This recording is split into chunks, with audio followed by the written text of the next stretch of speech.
Diddy's ex wrapped up her testimony today after 4 grueling days on the stand. She might have a lawsuit too. Singer Don Richard testifies that Sean Diddy Combs hit Cassie Ventura with a skillet full of eggs. You got to go back to the drugs and the alcohol, man. The drugs and the alcohol, man. And those things will make you do strange things. What does it take to silence an entire courtroom? Don Richard's testimony about Cassie's alleged mistreatment by Diddy left everyone speechless. Get ready for the bombshell revelations that pulled the curtain back on an unimaginable reality. Diddy's ex wrapped up her testimony today after 4 grueling days on the stand. The defense hit her hard during cross-examination, asking her about a stint in rehab for PTSD, a rape allegation, and asking her to read explicit text messages from over the past 15 years. Richard accused Combs of sexual harassment, gender discrimination, and a hostile work environment by being exposed to sex trafficking and sex acts. She also alleged that she was a victim of false imprisonment. In her suit, Richard stated she was seeking compensatory and punitive damages, as well as other costs for post-traumatic stress, anxiety, and emotional suffering, and financial losses she suffered as a result of Combs' alleged behavior. Combs has denied her allegations. His lawyer told E! News in September, Mr. Combs is shocked and disappointed by this lawsuit. Richard's testimony in Combs' ongoing trial comes 8 months after she accused the rapper in a lawsuit of subjecting her to years of inhumane working conditions, which included groping, assault, and false imprisonment. The lawsuit, filed in September, obtained by E! News, stated, Mr. Combs frequently held meetings with Ms. Richard wearing only his underwear, despite Ms. Richard's protests and repeated requests for him to put on clothing. In her filing, the 41-year-old also alleged that Combs ordered her to strip down to her underwear, made demeaning remarks about her body, and entered her dressing room unannounced while she was unclothed, and touched her without her permission under the guise of showing the stylist what to do. Don Richard's testimony hit the courtroom like a lightning bolt. A former member of Danity Kane, the girl group created under Diddy's management, Dawn was more than just a former collaborator. She was a close observer of the inner workings of Diddy's world. This made her testimony one of the most critical pieces in the trial's first week. People expected she might have a few insights to share, but the details she revealed left the room frozen in shock. What exactly did she say about Cassie's alleged mistreatment that silenced an entire courtroom? Dawn's connection to both Diddy and Cassie wasn't just professional, it was deeply personal. As part of Danity Kane, she worked closely with Diddy, meaning she interacted with him and the people in his orbit on a daily basis. Cassie, of course, was his longtime girlfriend, a relationship that many thought looked glamorous from the outside. But Dawn's testimony painted a much darker picture of what really went on behind closed doors. Her words added context to the years of whispers about abuse that had hovered around Diddy and Cassie's relationship. When it was Dawn's turn to take the stand, the courtroom's energy shifted immediately. She described moments where she allegedly witnessed Diddy's angry outbursts, leaving those around him walking on eggshells. According to her, these outbursts didn't spare Cassie, who often bore the brunt of his fury.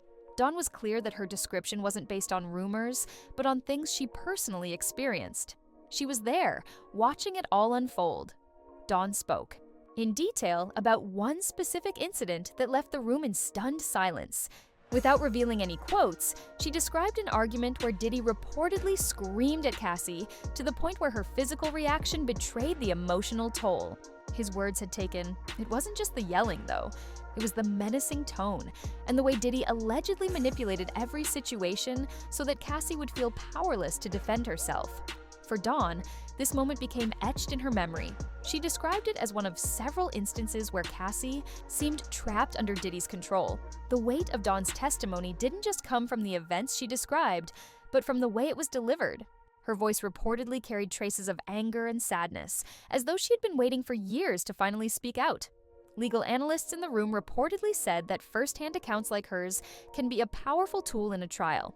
It's one thing to hear allegations in a general sense, but it's another thing entirely to have a witness recount specific events they observed. For the jury, this sort of testimony brings the allegations to life in a way that's hard to ignore. And Diddy's reaction? That was another story entirely. As Dawn spoke, reporters in the courtroom described his body language as defensive, almost, as though he wasn't prepared for her to be so direct. He shifted in his seat, his expression darkened, and he reportedly leaned over to his legal team during her testimony. While he didn't interrupt, It was clear he wasn't happy with the picture Dawn was painting, and for good reason. Her words weren't just undermining his carefully curated public image, they were adding weight to Cassie's claims in a way that couldn't be ignored. But the moment that really landed with the jury and the public watching from the outside was when Dawn reportedly said she believed Cassie spent most of her time just trying to survive. Those 5 words hit like a hammer, summing up years of alleged emotional and physical mistreatment in a way that left many in the courtroom visibly shaken. It wasn't just about the arguments or the alleged control Diddy exercised. It was about how Cassie had apparently lived in a constant state of fear and isolation with no clear way out. Dawn's testimony wasn't just another piece of evidence. It became a turning point in the trial, creating a ripple effect that would inevitably influence how the jury viewed Diddy moving forward. Her account tied into the larger narrative being built around the alleged abuse, adding another layer to the case that the defense will undoubtedly struggle to counter. As the first week of the trial came to a close, Dawn's words hung in the air. They weren't just about her memories. They were about shining a light on a situation that had been hidden for far too long. And with more witnesses expected to testify in the coming days, including others close to Cassie and Diddy, the courtroom is bracing for more revelations. What's next for this trial? Only time will tell. But for now, Dawn's bombshell testimony has set the stage for what could be a defining case in the world of celebrity justice. If she witnessed, and she's saying that she witnessed a gangbang, which actually we know it as called a train. And she worked on the album, The Train to Paris. And like I heard one of the YouTube, it could be Tistel, say that we didn't know what the train to Paris meant. But now we know that the train to Paris was a train in Scotland. It wasn't a train in Paris, it was a train in Scotland. Every time I have a witness doing something is when 2 guys and 2 girls will go in the room. And that was just regular. And however they did it, whatever they did, that was their business. But he gotten bold enough, whereas that he would do that in front of Dawn and other people at a poolside in Scotland. You sure it was Scotland, man? Danity Kane alum Don Richard, who began working with Sean Diddy Combs while competing on his show Making the Band in 2004, took the stand after Cassie wrapped her testimony May 16th. Richard joined Combs' group Diddy Dirty Money after Danity Kane disbanded. While on the stand, she told jurors that she saw Combs hit Ventura with a skillet full of eggs at his Los Angeles home in 2009. Richard testified per NBC News. He came downstairs asking where his phone was, and he threw her to the ground. He attempted to kick her. She fell to the ground and went into the fetal position, literally trying to hide her head. In addition to striking Ventura with the skillet, Richard said Combs put his arm around the singer's neck and took her upstairs before she heard glass breaking. Richard added, "I was scared for her. I was scared to do anything." The courtroom drama hit another level when a shocking piece of evidence was introduced, an audio recording featuring Cassie.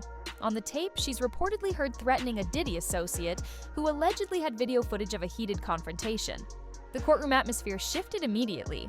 What could be so explosive that even the jurors were left visibly stunned? That recording marked a turning point in the trial. It didn't just offer a new glimpse into the toxic web of Diddy and Cassie's relationship. It exposed the emotional chaos both seemed to be caught in. The recording played out for the courtroom, and the words carried raw emotion that no one could ignore. In it, Cassie's tone was desperate, furious, and unrelenting. Legal insiders described her words as a reflection of someone worn down by years of conflict and pain. Her threats seemed more like the breaking point of someone who felt trapped rather than premeditation. It was that emotional rawness that gripped the room. Here's what we know about the tape. Cassie's voice is heard addressing a man believed to be a close Diddy associate. This man allegedly had recorded proof of a violent altercation between Cassie and Diddy. Cassie's voice quivers between rage and determination as she demands answers and makes threats to protect herself. The recording shows just how far their issues extended, not only affecting their personal dynamic, but pulling in others who worked for Diddy. And that level of emotional instability, especially the fear of being exposed, was hard for jurors and onlookers alike to ignore. But why would Cassie be on such a precarious edge, threatening someone connected to Diddy? Experts following the trial suggested that moments like these aren't uncommon in abusive relationships. Years of manipulation, isolation, and emotional instability take a toll. People in these situations often reach their limit, manifesting behavior that might seem irrational to outsiders, but in reality is born out of relentless mental and emotional strain. One legal analyst even weighed in, saying the tape added layers of complexity to the ongoing narrative. It didn't just back up claims of an unhealthy, abusive relationship. It also suggested that Cassie was living in constant fight-or-flight mode, where her emotional responses became more extreme over time. The tape wasn't a simple moment of Cassie standing up for herself. It also showed the toll of reportedly being controlled, hurt, and boxed into a volatile relationship for years. You could almost hear that desperation in her voice. This wasn't about revenge. It seemed like survival. For the jury, the audio presented a complicated picture. It amplified the severity of the allegations against Diddy, while also forcing them to unpack Cassie's emotional state. Was the recording definitive proof of her struggles? Maybe not on its own, but when paired with Dawn Richards' testimony and other mounting accounts, it painted an even clearer portrait of a toxic cycle few could fathom. As impactful as the tape was, it left other questions for the courtroom to consider. Diddy's legal team is expected to argue that Cassie's emotional outburst discredits her claims, painting a picture of instability to sow doubt around her testimony. This strategy isn't surprising.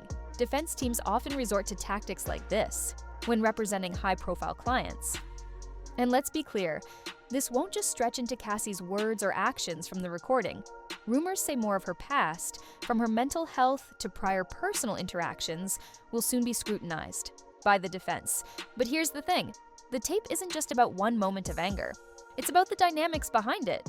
For years, Diddy has been portrayed as an untouchable figure in the music industry, while Cassie has been cast as the girlfriend, her role often reduced to silence or submission in the public eye. That tape cracks that facade wide open. The courtroom wasn't just hearing Cassie's anger, they were hearing her struggle to reclaim power in a relationship where it seemed like she often had none. What comes next could upend everything. Will the defense lean harder into discrediting Cassie, or will more testimony, tapes, or evidence further dig into the realities of their relationship? One thing's certain, the jury is now dealing with not just a trial, but a deeply tangled story of power, control, and emotional fallout. And the next move could change everything. The things that she's gonna have to bring up into the lawsuit, that Diddy stopped the way that she was working and how she could work by the fact that he would change, like you just said. What she would do, bro, he would turn off her mic and don't let her sing songs or don't let her do certain things, a part of the band, when he do her sexual advancements. I don't know what to say about that, brother. All I can say is that, you know, all of it sounds like using his power. He's using his power to get at people that works for him. And when you do that, when they bring you to court, 9 times out of 10, you're gonna lose if they can prove it. One text message, Cassie writes, "I'm lost without you." We know now that she called herself Cece for Cassie Combs. We know now that she wanted to have a child with him. Jurors also heard an audio recording where Cassie could be heard threatening to kill a Diddy associate who had video of one of her freak-offs with Diddy. The jurors were shocked. I saw the eyebrows raised. Cassie was asked about receiving a FaceTime from her now husband while she was having sex with Diddy. I think they're trying to use what they can, again, to discredit her. The defense team's strategy to redirect attention to Cassie's past initially appeared calculated, but ultimately introduced unexpected dimensions to the case.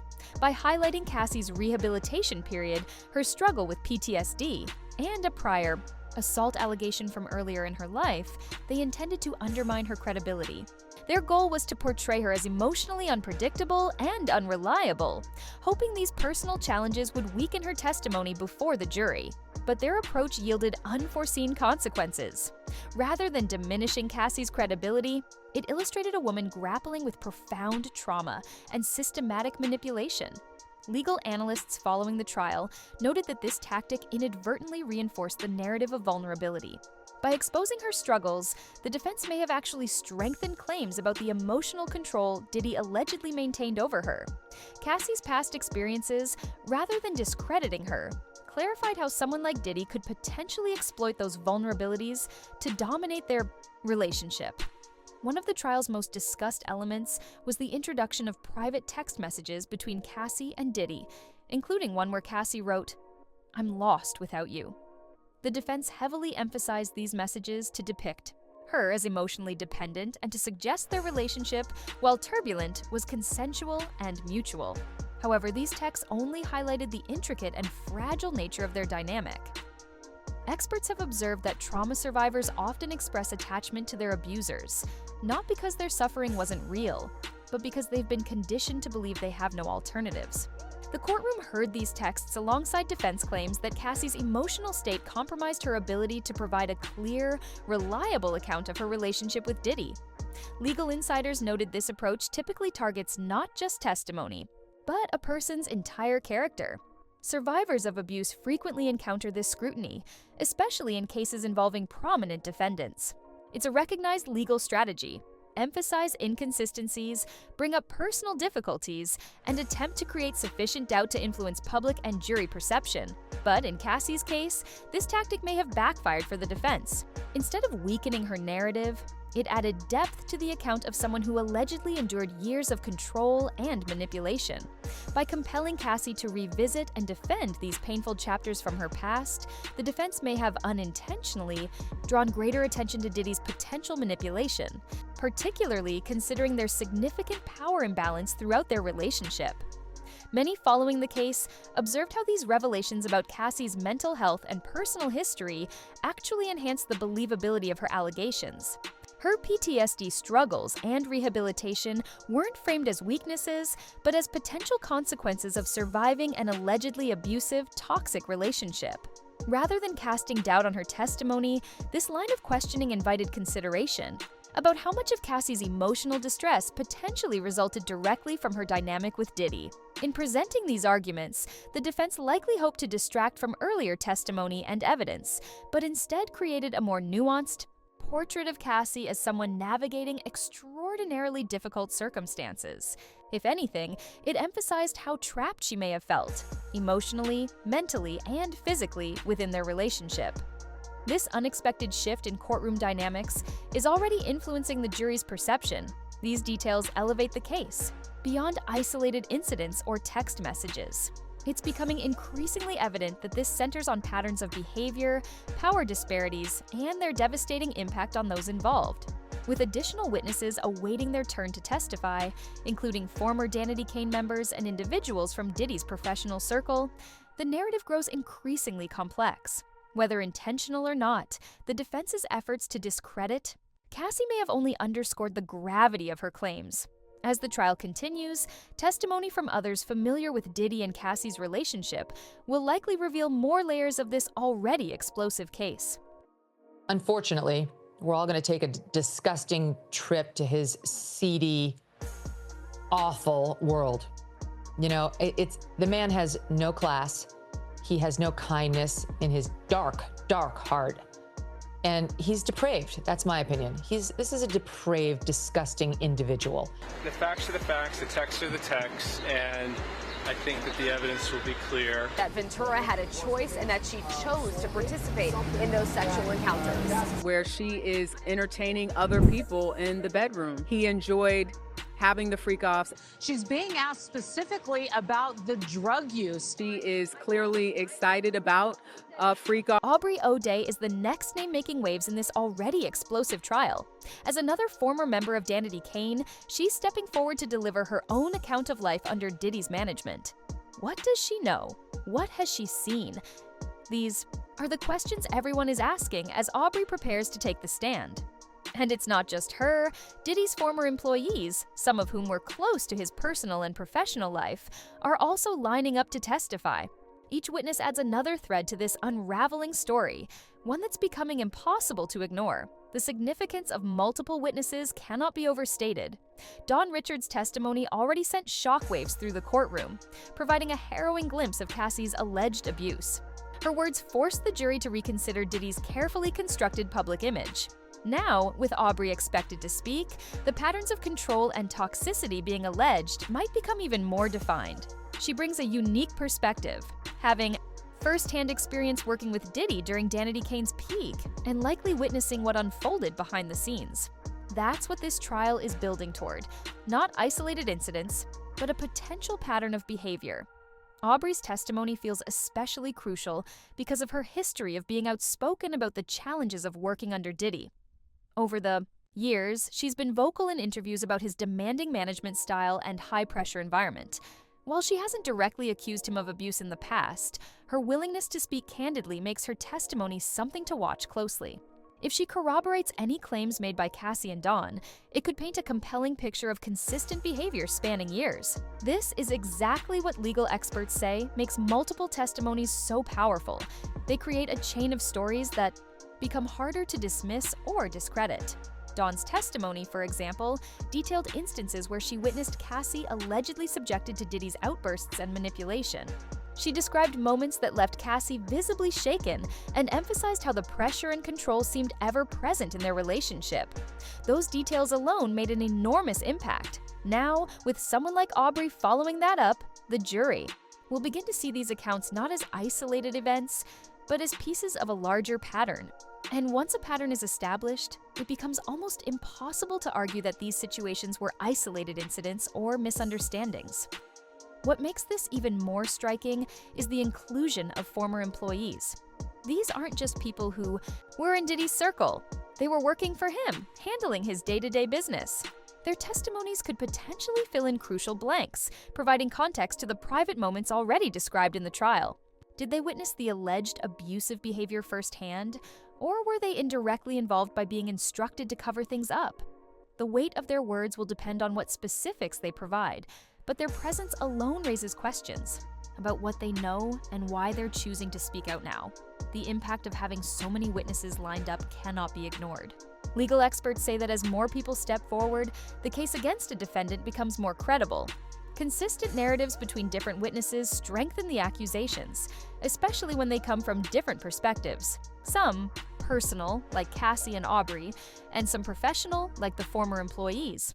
It forces the defense to work harder to cast doubt on each individual account, a strategy that becomes less effective with each new contradicting testimony. So what might Aubrey reveal? That is the looming question.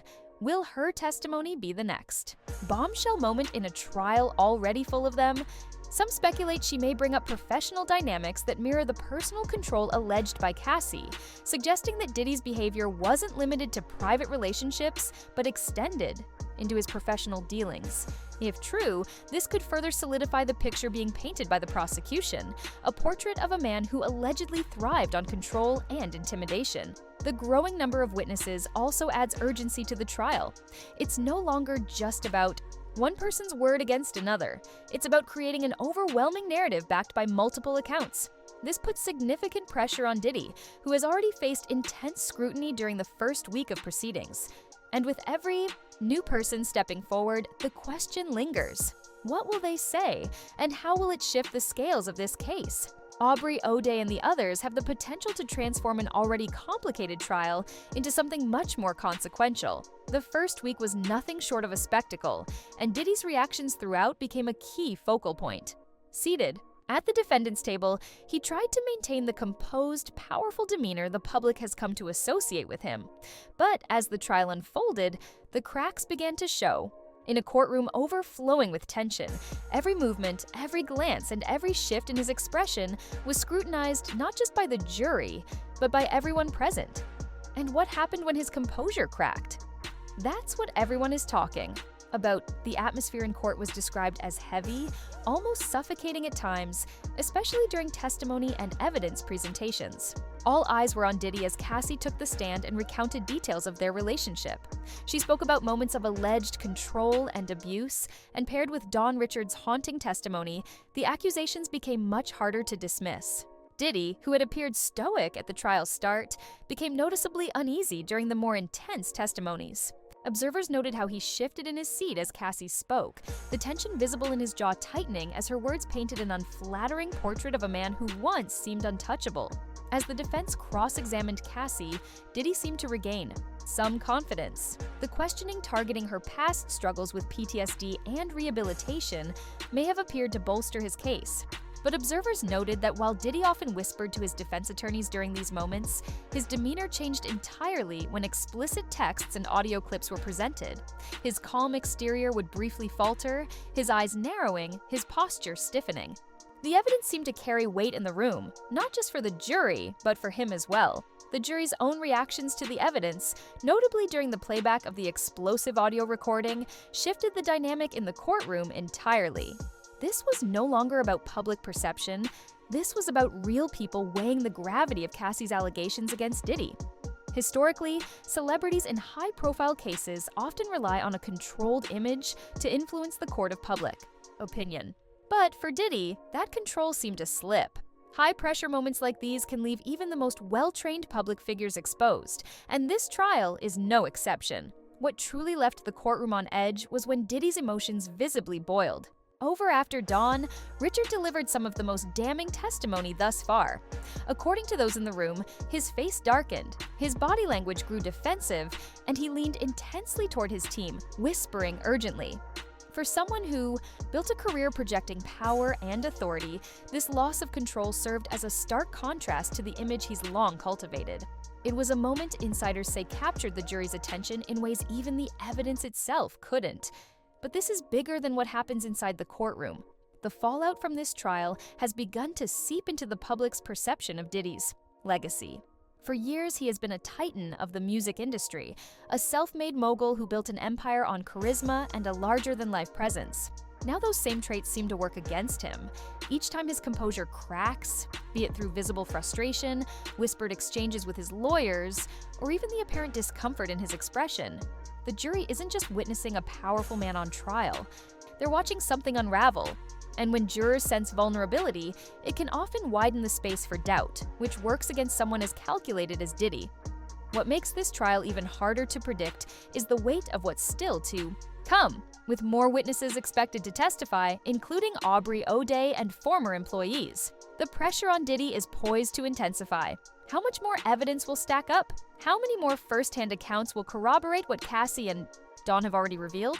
Diddy's reactions so far have shown that even he knows the stakes are high, not just for his legal fate, but for his entire career and legacy. The next weeks will likely see the courtroom grow even more emotionally charged.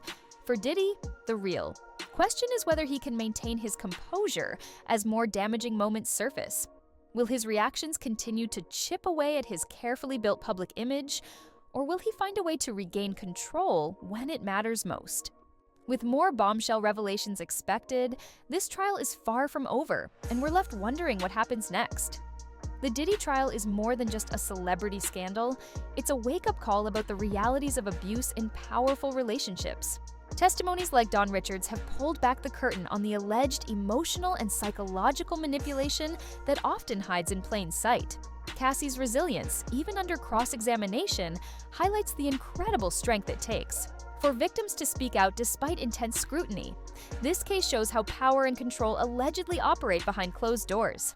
Stay informed, support victims, and don't let stories like this disappear. The next chapter of this trial might change everything we think we know. Stay tuned.